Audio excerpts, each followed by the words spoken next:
Ciężkie czasy legionera, raz, dwa, trzy. Los go gnębi jak cholera, raz, dwa, trzy.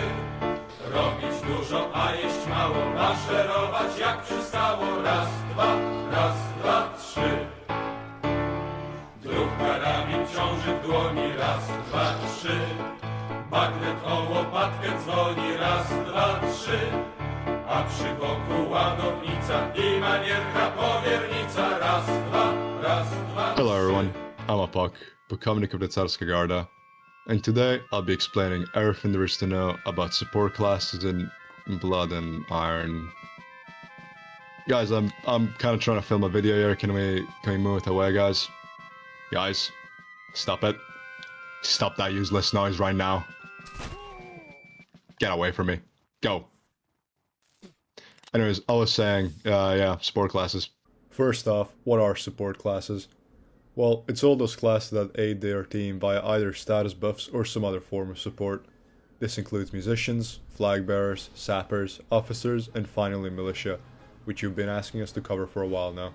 Let's begin with those classes that grant status buffs. Musicians have the ability to buff reload speed of friendly troops, bringing it down from 13 to roughly 10 seconds.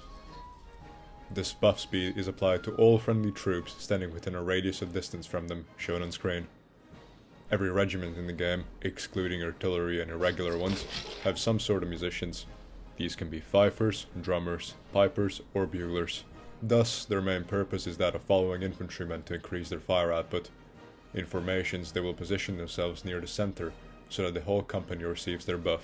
Collar bearers have the ability to buff the melee attack speed of friendly troops. This heavily increases the effectiveness of a charge. Here's the comparison between buffed and unbuffed troops. They also have the added functionality of being easily identifiable. This can help with organization, as rankers will always know where their regiment is. This is however a double-edged blade, as holding a flag has the added effect of serving as a giant shoot here sign, and may uncover your position. Ah, fuck me. Hey boys, how we doing here? Doing good. Oh wait, I think my shoe is untied. Let me just fix that. Stepped on some shit back there, so not well. My fucking balls are freezing. Ah, look at those idioten, their flag is sticking out of the hill. Should we load the cannon, sir? Right guys, shut the fuck up! They'll never expect us! Charge! Something to note, the buff is not linked to the flag being held up, but just the presence of the color bearer. So during a charge, they're also able to fight without worrying about losing the buff. Officers. We've already covered them and their variants in more detail in our other tutorials. So to summarize, the infantry ones grant an accuracy buff to friendly troops, while artillery officers increase the ramming speed of their crew. In line combat, officers are a solid pick for lines of at least 7 rankers.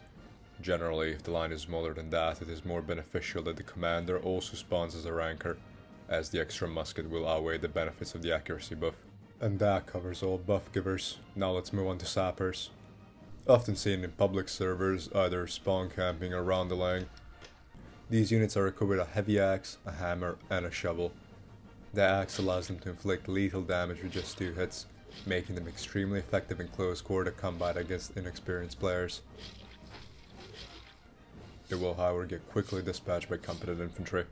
But combat is not what this class excels at, as they have the unique ability of building various fortifications that can completely change the outcome of any engagement. Let's now go over the basics of being a good sapper. First and foremost, you need to determine how much time you have to fortify a certain area, as you don't want the enemies to storm your position while you're still scrambling to build. The fastest type of fortification you can build is a large Chevaux de Frise. This provides decent cover and it works great when you find yourself in a pinch. Quick tip, you can actually shoot through the gaps, useful both when defending or attacking. If you have more time to set up a defense, you should raise some earthworks and then place barricades on top. This will elevate your teammates and make it much harder for the enemies to climb over. If you have a lot of time, foundations and barricades are amazing. They're impossible to climb over, provide excellent cover, but do take a lot of time to build.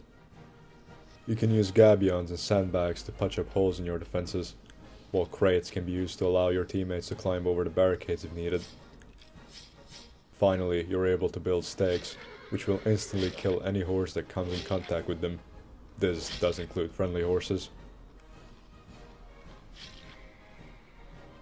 Regulars, the last support class in the game. There are two types of them, militia and partisans. Militia is just a worse version of line infantry. They receive worse melee equipment such as hand axes or knives.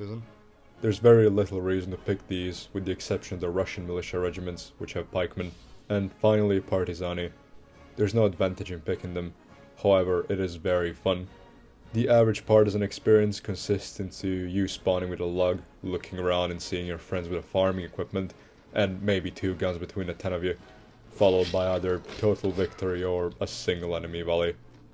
Generally, these rounds end pretty quickly. And that covers about everything. Well, I hope you guys enjoyed the video, and as always, if you have any questions, feel free to leave them in the comments. Or, fucking hell. Los go gnębi jak cholera. Raz, dwa, trzy. Robić dużo, a jeść mało. Maszerować jak przystało. Raz, dwa, trzy.